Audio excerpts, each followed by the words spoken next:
bare-knuckle boxers, gangsters, drug dealers. I mean, you wouldn't want to stay around theirs, would you? Well, guess what? I got an invite. I'm moving in with some of the country's most dangerous men, so we can find out how they sleep at night. And judging by this mob, there's gonna be tears before bedtime.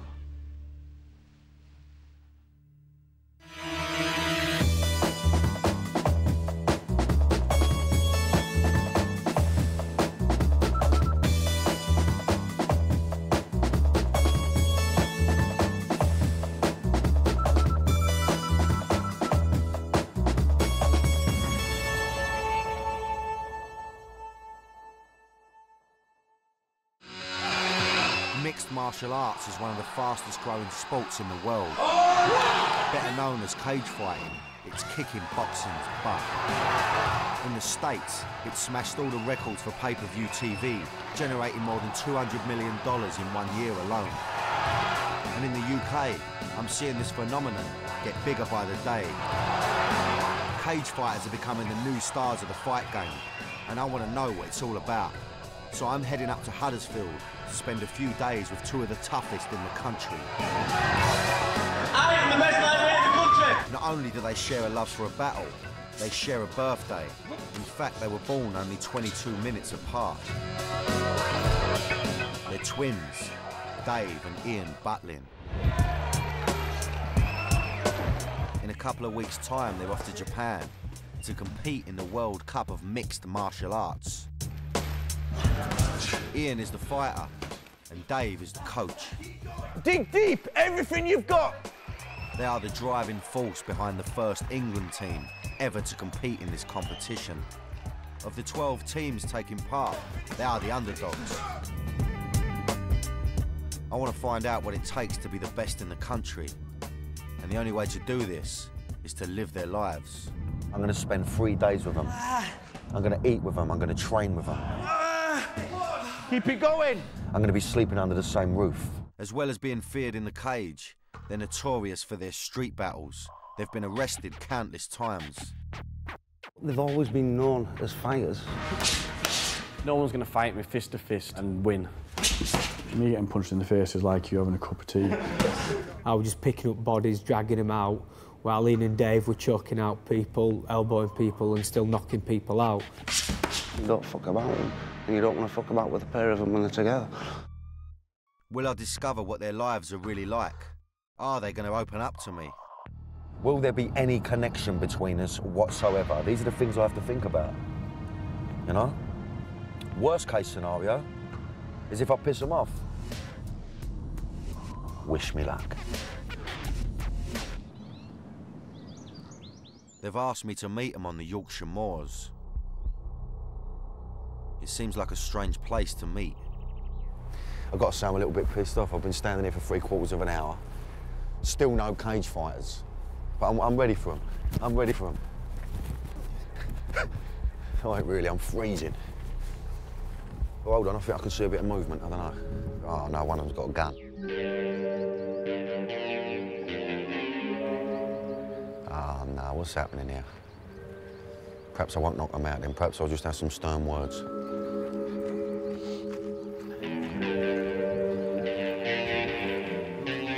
Pleasure to meet you. Ian. Ian. Dave.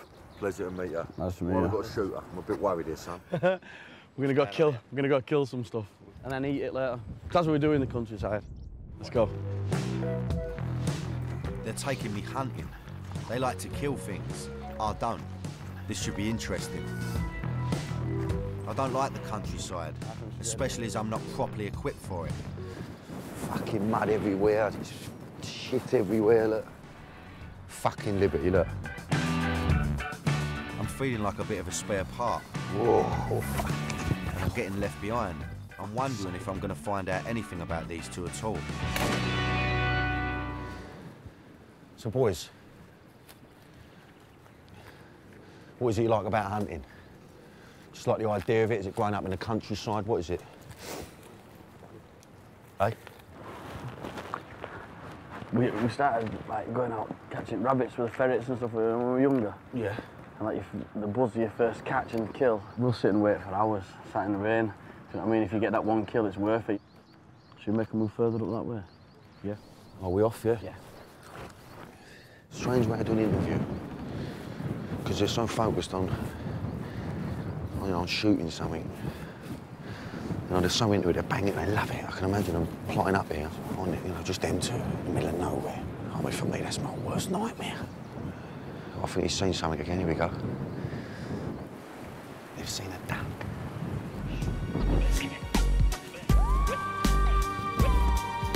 Eventually, I managed to catch up with Ian, a slightly less scary-looking one. Who's the better shot? Probably Dave. Probably Dave. If I'm honest, yeah. He's a lot more serious than you, isn't he? I noticed that. I just mess about. Tries to keep you in check, does he? Yeah, that's all our lives. That's pretty much been the way. Straight down this way.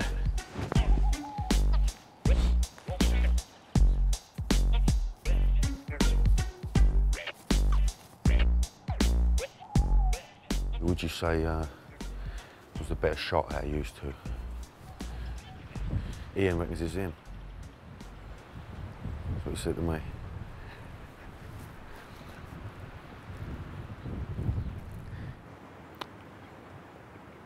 I don't need to answer that.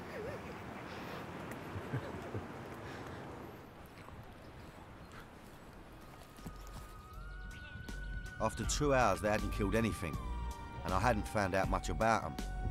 But I had worked out that they have very different personalities. I mean, they are near enough identical, but Dave, you know, he's very serious. Very rare you're going to get a smile out of him, whereas Ian's a total opposite. Ian's proper, you know, bubbly, you know, don't stop smiling. It's very, the contrast between them, you know, it couldn't be more opposite. So it's intrigued me. They're dying to shoot something, though, bless them. I'm over the moon, they never are. I'm over the moon. I'm in Huddersfield to get up close and personal with two of England's best cage fighters, Dave and Ian Butlin. They are the driving force behind the England mixed martial arts team who will compete at the M1 Challenge in Japan in 2 weeks' time. So far, they've taken me hunting, and although they didn't say much, I don't need to answer that. I've learned that they are very different characters. Dave is the serious, silent one who keeps his older and livelier brother Ian in check. I want to go to Huddersfield. As they started telling me more about themselves, I discovered that being minor celebrities and local faces in Huddersfield means everyone wants to have a pop at them. Fighting civilians, we call them civilians, people that aren't trained to fight what you'd call the hardest guy in the pub. Basically like shooting fish in a barrel, that's not even sport. Everyone knows who Ian and Dave are, you know what I mean? You don't want to get on the wrong side of them. You don't fuck about them, and you don't want to fuck about with a pair of them when they're together. They once even took on the local football firm. HYC, they call them, so the Huddersfield Football Hooligans. Bunch of pussies, and we smashed them to pieces. Absolutely smashed them. There were people getting choked out, people getting knocked out, elbows, knees. I'd say 11 to 12 people. In Huddersfield, they're big fish in a little pond. But when they get to Japan, they're going to be little fish in a very big pond. This is the World Cup of Mixed Martial Arts, where 12 of the best countries compete against each other. The Butlin Twins are ready to take on the world. I want to go out there and prove to myself that I can beat the best guys in the world. I'm confident that we've got the team to win the whole competition. I wouldn't be in it if I didn't. So where did it all begin? I believe I was born a fighter. I just learned how to do it better. And I think Dave's the same. I've been hitting Ian since we could actually hit each other. Ironically, for a pair who are usually trying to knock people's teeth out, they came from a family of dentists. And it was their parents who introduced them to fighting by sending them to martial arts classes. Started off with judo, mainly because my parents didn't want us hitting each other. Maybe my parents were trying to stop us from doing something, but it actually created a monster. Ian is the less disciplined twin, and it wasn't long before his love of fighting got out of control. When he was 16 years old, he was convicted of being involved in a fight with a fellow pupil who was stabbed with a knife. Ian was sent to a young offenders institution for 3 months, and Dave was asked to leave the school in case he intimidated a witness. I was absent with the headmaster's permission so as not to intimidate witnesses. Obviously, it must have been bad for you, but just having him not around, not being able to, you know, look out for him. Kind of strange. Helpless. I can tell that this had a big effect on the boys. I can only imagine what it must have been like to be separated for the first time in 16 years. We are very close, so it's hard to be put away from my brother for so long. I wouldn't want it to happen again. I wouldn't want it. I wouldn't want it to be took away where we were in that situation again. I would do everything in my powers for that not to happen. They're not totally inseparable though. They do live apart. We're going to Ian's place, a 1-bedroom bachelor pad. It's a really smart gaff, apart from the front door, which has been kicked in. What's all that about? I'm surprised to be told it wasn't burglars, but the police. They smashed the door with a battering ram. I'm curious to know why. They just came in mob-handed to prove the point because they're saying, oh, you're cage fighters. Police come steaming in. I've already got out of bed because I can hear them going, police, police. So I've gone down on my knees because I'm not fighting them. There's about 10 of them come in. I said, what are you arresting me for? We're arresting you for possession with intent to supply Class A drugs. We found a large quantity of white powder. Well, I'm not being funny, but I'm an athlete. I'm sponsored by a supplement company, and they found 3 kilos of creatine. Oh, okay. Creatine is a bodybuilding supplement that Ian uses regularly as part of his training. He was taken to the police station for further questioning and held overnight, but no charges were brought against him. The boys revealed to me an interesting theory as to why the police raided the flat. Being a bit of a ladies' man, and sometimes with other people's ladies, causes Ian problems. Ian can't keep his dick in his pants. There's people who've been annoyed that I might have been with a girlfriend or something, and I think they see a way of getting back at me. I can't beat him in a fight, so I'll just tell the police that he's done this, or do you know what I mean? I think there's a lot of that because there seems to be stuff when they've asked me about things, I'm thinking, where do you get your intelligence from? While I'm reading the Art of War and the 48 Laws of Power, Ian's reading The Art of Seduction and yet again improving on his pick-up techniques. So he's got the manual, and I can see he's got the tools. There's about 300 quid's worth of skincare products, and being so artfully placed, I suspect this is no accident. I think he suffers from a bit of OCD.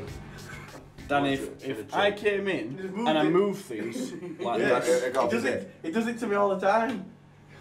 Oh my God. He can't handle this. He can't bear that. Right. Can't wait to get involved with this. You put that back on you while you're at the gym, we'll remind you about it. That's funny. That's funny. He's got to do it. Look, he's got to. I've seen for myself firsthand that Ian is the party boy of the pair. I wonder what Dave's place is like. We turn up at the house, and instead of bottles of moisturiser, it's kids.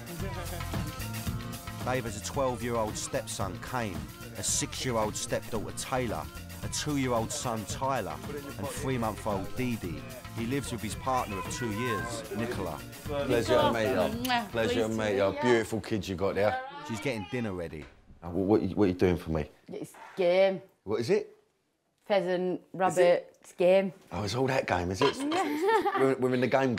Pheasant, rabbit and... Oh, lovely that, yeah, that's nice. So that's a right northern old dish, that, isn't it? Kids hold of that, look. Get on it. I just wanted to know, really, what's it like being married to a twin? It's all right, because I'm with a good one. Is he the good one? I'm with the good one, he's settled. Just from sort of running around with them, that Ian would be the good one. I mean, Dave's got a bit of a bad look about him. He's grumpy, he looks a bit like... Grumpy. It's hard to make him smile. Yeah, he's a pussycat real. Yeah. He's the better one, yeah. I've got Dave all wrong. He might look scary, but he's really a family man with a softer side that I think he likes to keep hidden. No, you've got a rabbit hutch down there. Yeah. So you do like rabbits then? All right, then we'll keep that low. Me and my boys. Beautiful pictures there. I can see that family is everything to Dave, but fighting used to be his greatest passion.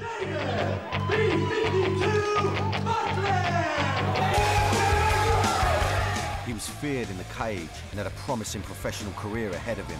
Dave was an up-and-coming fighter. He'd have been a brilliant fighter. But that a car accident finished his fight career. And it's obvious to me that it's killing him. I have to sit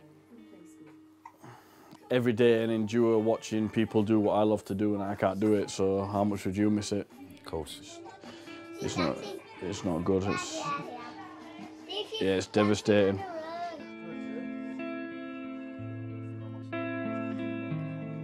Being just a coach for the Big Japan Challenge means that Dave can join me for some rabbit stew. Thank you very much. How'd you eat it up, Noel? Do you have a spoon or anything? But Ian can't. Weight is a big issue for him, so he's on protein shakes to try and make his fight weight. Ian is under strict instructions not to go drinking, but I know Ian's a party boy, and I want to know what happens when he breaks the rules. I've knocked him out before. That's what you mean. I bust my jaw and everything. Did I get my point across? I felt it the next day. Ian had been on a 3-day bender, and Dave wasn't happy. It looks bad that he's dragged me out of bed and broken my jaw, but he was frustrated. Really, that was just throwing my life away. Lovely. There's a lot more frustration from me if he goes out drinking and partying, and it's basically a slap in the face to me if he does that, which is why I get a slap in the face, he gets a left hook in the jaw. He eats soup, but hopefully he's learnt his lesson. At first, it sounds like an extreme reaction from Dave, but I think in a bizarre way, it shows just how much he cares about his brother. Although not all brothers could get over such a violent incident. I've got a brother, 18 months younger than me. If I was to break my brother's jaw, I don't think we'd ever speak again. Pretty much most of it is being sick in that. I feel that because Dave can't fight, he's got Ian doing his fighting for him. Dig deep, everything you've got. But Ian isn't the only one who fights for Dave. I've come to Quantum Gym where he coaches up-and-coming fighters. Dave is a highly respected coach and was selected to take charge of the England mixed martial arts team, which consists of 5 fighters in different weight classes. Ian is the lightweight. Before he began cage fighting professionally, Ian was a boxer with an impressive record, winning many local and international titles. But they both fell in love with cage fighting when they saw the Ultimate Fighting Championship, or the UFC, a no-holds-barred form of fighting with very few rules. It emerged from the States in the 90s and suited the Butlin Twins to a T. So we watched the Ultimate Fighting Championship, and it's like everything together. I thought, well, this is fucking perfect. So we then used to get people around to our garage on a Friday night. all the kids in the area just used to fight each other. Used to whack each other and... Until one person gave up. Until one person quit. From amateur cage fighters in their garage, they've now made it to the very top of their game. Keep it going. As Ian and the team prepare for the big fight in Japan, the training intensifies. And a key part of this is circuit training, a series of grueling exercises that Dave puts Ian through. To get some idea of what it's like, I'm going to give it a bash, starting off with this tyre. Keep working, keep working. Go to the bungee.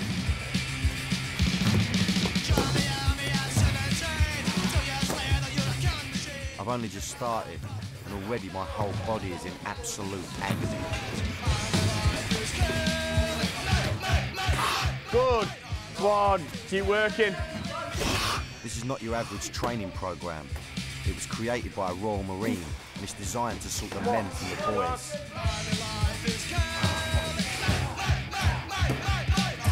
Come on, keep working. Go on, push it. Fuck that. You don't build them the same down south. I've only done one circuit, but that was enough for me.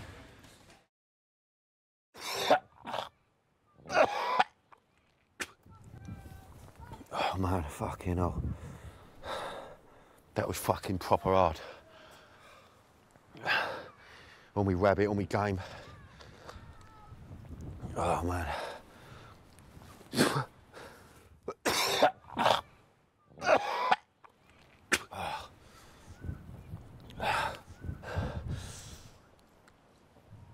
It's embarrassing, man. That wasn't even like fucking 1% of what they put in there, and that's just fuck me. I'll give up smoking and boozing, that's what I've got to do. Not nice when you've got a bit of rabbit coming out your fucking nose, I'll tell you that now. Ian's just done the full circuit 5 times, but it's not over for him yet. This is what makes you want to quit. It's in the gym where you learn your heart and when you want to quit. When you see me in a minute, when I'm getting fresh opponents every minute for 3 5-minute rounds, with only 45 seconds rest, I'm stood in there, I'm going to be getting smashed. My face is going to look a fucking mess.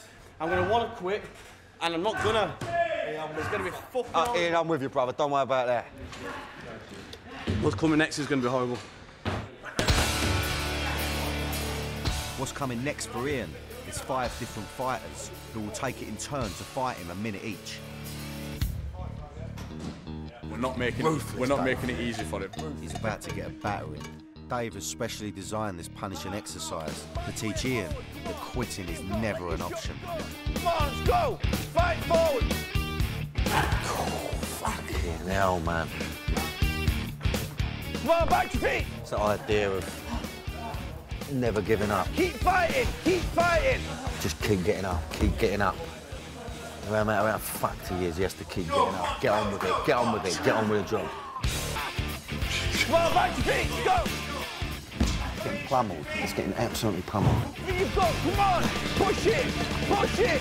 Oh, finish strong! Finish strong! Good work! Fuck me, man. Intense. At the moment, Ian looks completely focused. He's put his usual partying lifestyle on hold. But I want to know how difficult it is for him to resist temptation. Now, what would happen if me and you now was to go out on a 3-day bender and fuck everything up before you fight? What do you think you'd do? Do you know how tempted I am? Come on, mate, believe you me. You reckon? You think you'd lose the plot? Yeah, he would be very pissed off because of the work he's putting on. You need to have him round you, don't you? Because otherwise I'll just go off the rails. Yeah. You just won't see me for days. No, and I think he needs that in a relationship as well. He likes to look after you, doesn't he? Yeah. You know, he's passionate about you. He's in a position where he can't fight at the moment, and it must be frustrating for him. If it was me, if it was the other way around, I wouldn't be there helping him. I know that, and that's a bad thing to say. Really, I'd be out pie. I wouldn't be because I haven't got that. I haven't got that strong personality. He's got where he could. Where I could. I'd just be out on a bender. I can see that Ian has his faults, and he isn't afraid to admit to them. He reminds me a little bit of myself. He's a bit of me. I can see his liability ways. I've got that about me. I have to rein it in and behave me fucking self. I have to, but I struggle with it. Just that I haven't got the twin. I haven't got the twin to fucking keep me in check, you know what I mean? Keep it going! I'm in Huddersfield, living and breathing the world of Dave and Ian Butlin. You're building the same down south. Twin brothers and 2 of the country's toughest cage fighters, who in a few weeks' time will be representing England in the World Championships of Mixed Martial Arts in Japan. I'm here to find out what it takes to be the best of the best in one of the world's fastest growing and toughest sports. It's my 2nd day with him. So far I've learnt that Dave is the family man and Ian is the party boy. I've been up for a little while and had a little shower. Made myself a nice cup of tea. He's only got soy milk though. I'm getting a taste, literally, of the life of a professional fighter. Fucking soy milk, it's fucking horrible. As the big fight is just over a week away, Ian's life is revolving around training and his diet.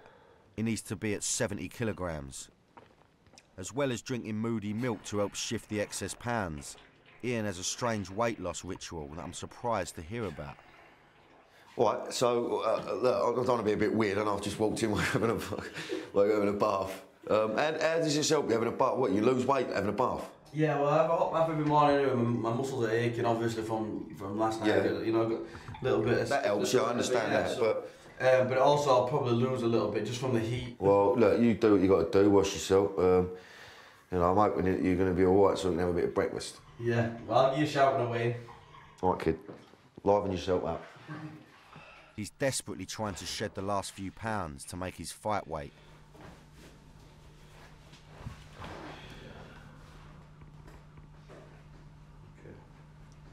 79.7 kilos. Which means? Which means we're not having breakfast. Oh, you're Just fucking on a carb drink. Because I need to be 70 kilos. You've got to be 70 kilos. Yeah, You're 79 now. You've got to lose, what, a stone? A stone and a half. Yeah, 9 days we've got, haven't we? Fucking hell, man. To be honest, I'm shocked at the amount he has to lose. A stone and a half in just over a week. I've seen boxers that struggle to make the weight and lose too much too quickly. It's a far from an ideal way to go into battle. From the look of him, a couple of pounds are made up of ink. What's all the tattoos all about? What do they mean? And that on that arm is David.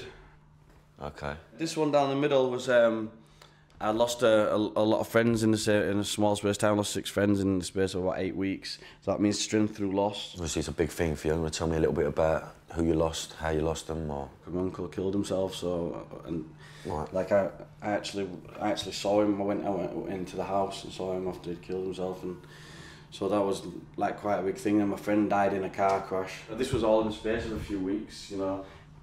Despite being around death, he has no fear of it. Whatever will be. Life, things are gonna happen. Whatever. I believe in karma. I've done nasty stuff. I've never done a nasty thing to a nice person. I've said this to you before, and I think if I'm going to die, if it's my time, it's my time. If it's not, it's not. But I'm going to make sure that I've lived my life to the fullest. I'm not going to go. I'm not going to die having a wasted life. Now I can understand why Ian parties so hard.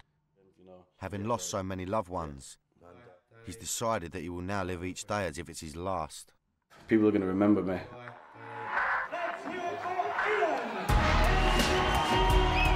I can tell that Ian loves the notoriety that comes with being a professional fighter. He won 12 of his 16 bouts in his amateur boxing career, but hasn't done quite as well with his cage fighting career, winning 8 and losing 7 of his professional fights. But that hasn't knocked his confidence. All those lightweights out there talking the shit, talking like they're the best lightweight in the country. I am the best lightweight in the country.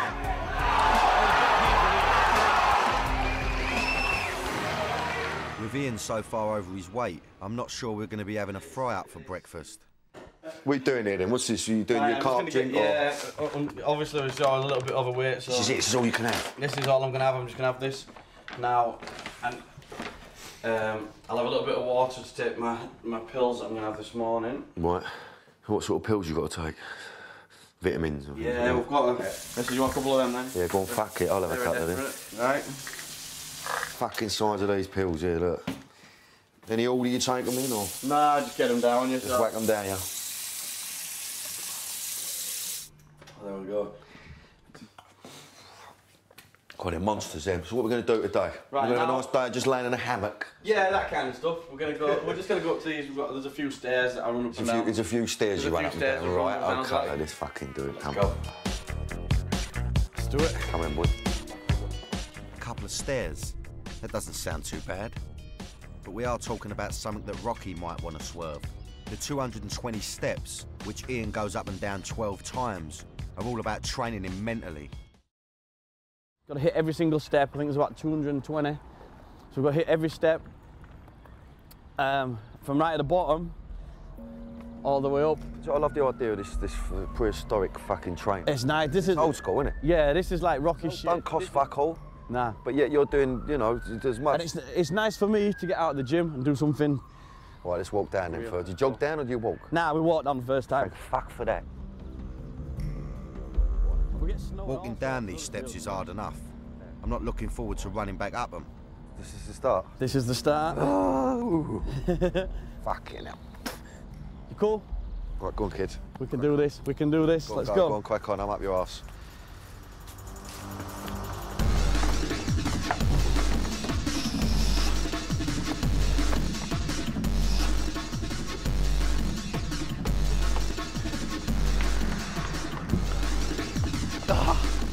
My legs are burning. They feel like they're on fire. Fuck. I thought I'd reach the top, but I'm only halfway. Fucking hell.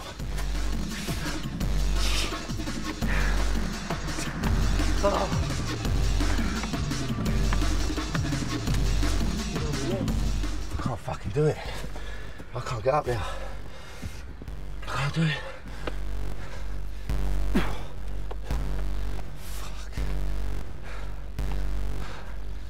Fucking hell. Oh.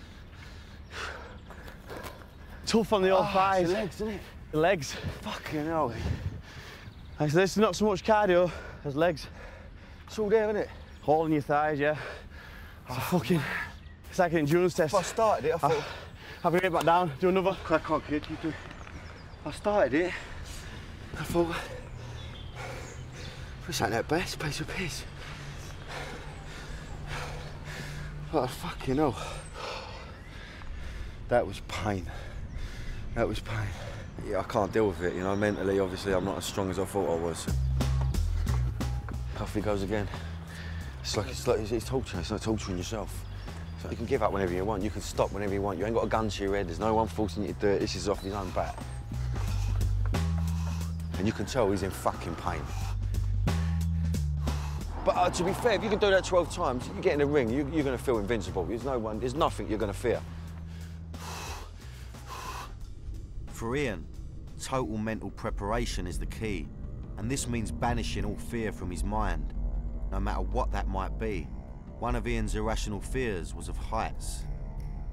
Yeah, I don't know where it came from, but for some reason I just started getting funny with heights. Like to confront things, like to hit things straight on, you probably realise. So if I can get in front of like the world on TV and fight in Japan, why can't I jump off a platform? Well, I'm going to be straight with you now. I used to, you know, I used to go holiday in Cornwall, things like that, and I'll jump off cliffs and things, and I had no fear. As I've got older, I don't know whether it's you get older, you just you have that thing of where you're not actually invincible and you can actually die. Now I've got a fear of heights too, so Ian wants me to experience what he went through. So I'm going to try and jump off a 10-metre platform. I'm introduced to Ian's friend Les Allen, who's been helping him to conquer his fear of heights. Danny Dyer, Les Allen. Pleasure to meet you, brother. Pleasure, man. I'm ready for this, I think. Yeah? Nah, because no. That'd be ridiculous. The nerves are starting to kick in now, but I've come this far and I can't back down. As soon as I see it, I knew exactly how Ian felt. No way. The boys are going to ease me into it by starting me off on the 5-metre board.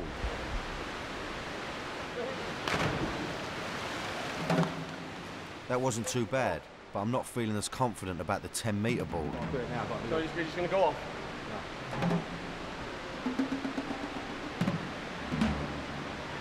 No, I'm not, I mean, my way is flipping forward or anything like that. Nah, you'll be all right. Just stay looking forward like that. You're going to be totally fine. I'm going. Okay, kid. Yeah.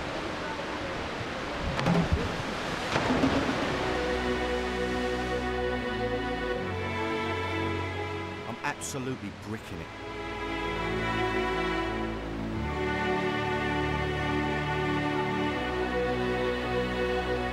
Ah! I'll do it, I will do it, I will do it.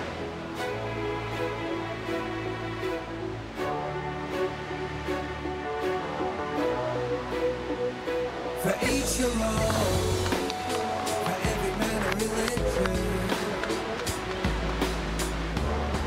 Fucking hell.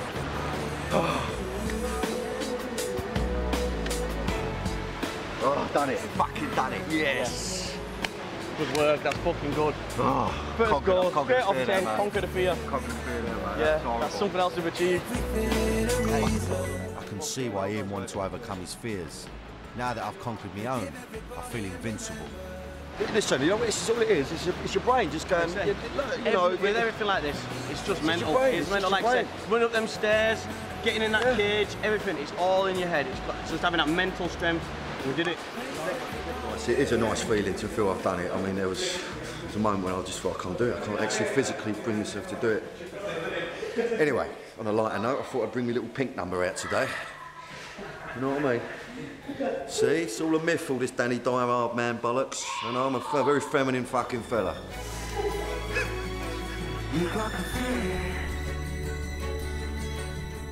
I'm feeling good after the jump, and it's given me some idea of how it's helped Ian's mindset. But it doesn't matter where your head is at if you haven't got the physical strength. The fight is now only 10 days away, and it's Dave's job to fine-tune Ian's fight skills in preparation for the M1 challenge. Ian's going to step into the cage for one last round of sparring, but this time it's against his ultimate opponent, his twin. It's always quite a weird thing to watch two brothers go at it, you know? Dave's quite ruthless, and it's going to be interesting to see, you know, just how hard he is on Ian. Perfectly matched in size, Ian couldn't ask for a better sparring partner. Regards sparring, it's ideal with us being pretty much equal size. Fucking hell. How hard will Dave push his brother?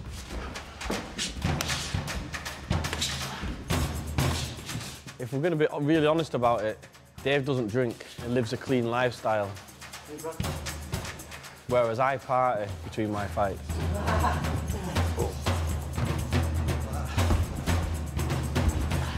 So Dave's physically in good condition all year round, whereas you can catch me on an off day.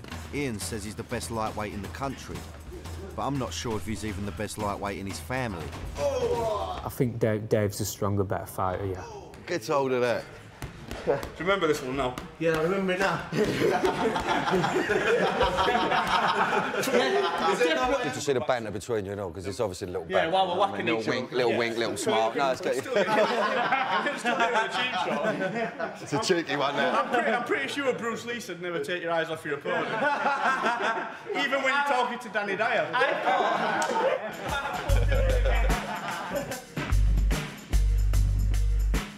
It just looks so wrong because they're twins. But it ain't, you know what I mean? They're doing it for the right reasons. You know, he's going to Japan next week. He's going to get in a ring with a Japanese fighter who's going to be strong, mentally strong. And, you know, there's no better way to deal with it, I suppose, than being inside on the job, you know? I know what they're like in the cage, but I also want to know about their life outside the cage. And as we talk about this over dinner, they make a stunning revelation. Both of us, at some point, have looked down the barrel of a gun, which is unnerving, to say the least. But I've actually been shot, which put me out of fighting for a good. Ian's been shot. Where was he shot? I was shot. It went into my hand there. It came out my hand there. I was actually on the phone, and I've turned around like that, and it's gone through there. The guy was aiming for my head. They weren't prepared to tell me who shot them. But I wonder if it could happen again. I get the sense that whatever these two have got up to in the past, that's where they want it to stay. My journey into the mind of Britain's toughest twins is drawing to a close. Dave and Ian Butlin have been training hard for the biggest event in their cage fighting careers, the M1 challenge in Japan.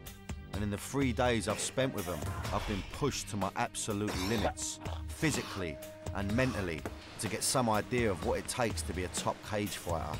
But I'm worried about Ian's fight preparation. He's got almost a stone to lose to make his fight weight.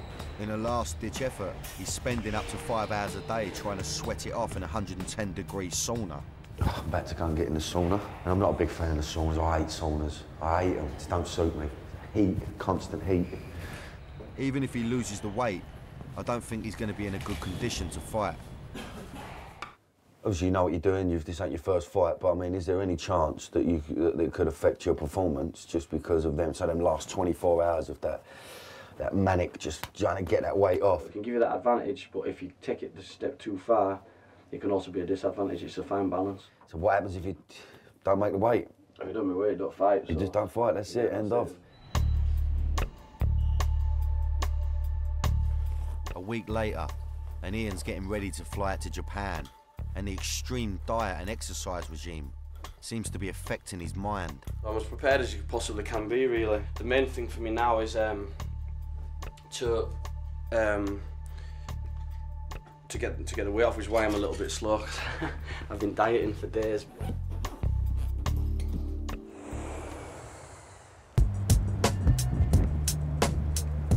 Tokyo's Differ Araki Arena is the location for the toughest fight of the Butlin Twins' lives.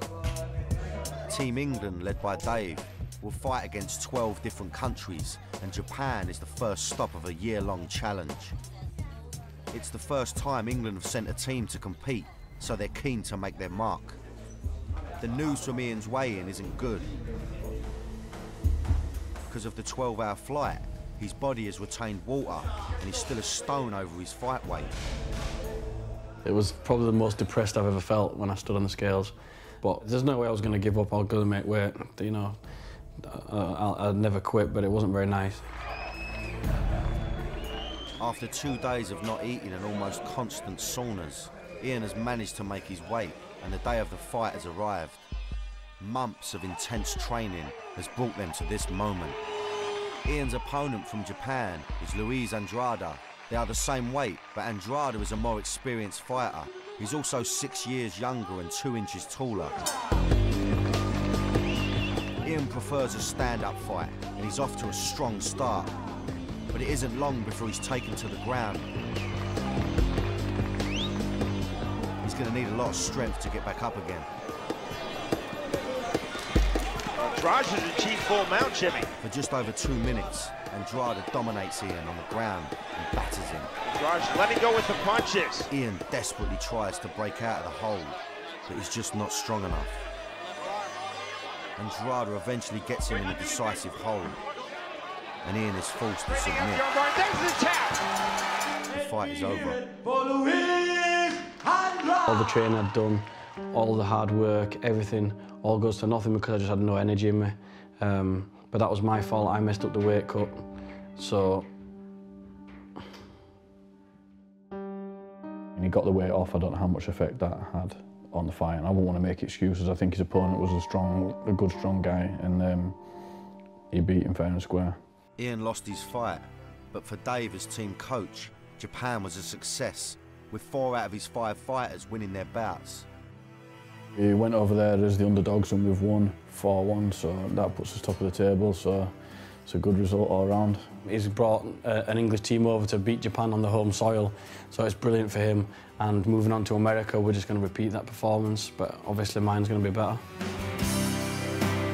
Ian has got another chance to prove that he can do it. He's back in the gym and training hard for the next fight.